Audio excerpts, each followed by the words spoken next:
One day I responded to a request on a mutual aid group and somebody wanted some food. I told my friend about it. She cooks a lot of Caribbean food and that's what we were cooking on that day. So I went and picked some food up from her, dropped this food off. That was the start of it. I think after the first week I knew that this is something that needed to continue. COVID highlighted what has been going on anyway. There's always been poverty, there's food poverty, people on benefits and things like that. So I knew it needed to continue. I think about 3 weeks in, we started to fundraise, and then when people started to hear about us, people were just saying that there's lots of other places doing this food, but they're not doing Caribbean food and food that people are used to eating. And so that's our niche, you know. If anybody's been on our website, you'll see our tagline is Carib Eats is more than just a meal, and it really is. So one aspect of the work that we do is providing a meal, and the other part of it is connection. Some of the people that we serve,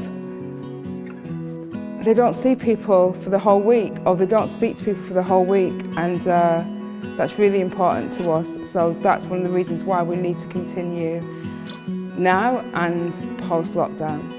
Monday's my day. Monday's my day, because I know somebody's coming to see me on Monday. My sister would drive down, drop off the shopping, and I will pick it up. But Caribbean is the only person I get contact with, apart from the postman if he comes. I'm grateful. All friendly, and I love all of them very much, very, very much. They're like part of my new family now, you know? They take the time to ask you, are you all right? Do you need anything? I don't know, I don't want to cry, but if you lot go, I'm going to miss you. And all I know that for sure, because the company for me is good, you know? Just see one person once a week.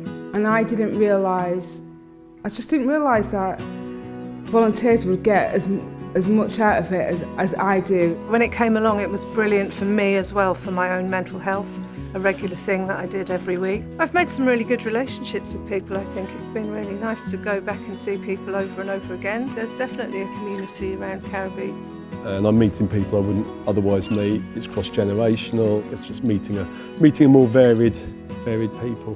I've actually just recently moved to London at the end of last year, so I don't really know London because I can't go out of the house, lockdown. It's just really nice feeling that connection to just anyone in the community. I think that's what I gained, just the connection to where I'm living. And with more funding, we'll be able to continue what we're doing, and that's cooking up to 70 meals a week. We'd like to be able to cook more, we'd like to be able to take more people off the waiting list. I'd like to see Carib Eats in other cities. If I'm thinking a bit closer to home, I'd like to see it in other boroughs. But I want us to do this really well in Hackney first and then replicate that elsewhere. Hi, Alex. How are you?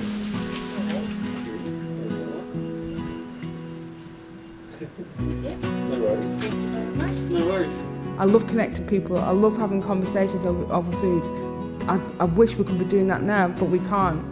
But that will happen, you know, where some of the people who get the meals will be able to meet and sit down with the volunteers.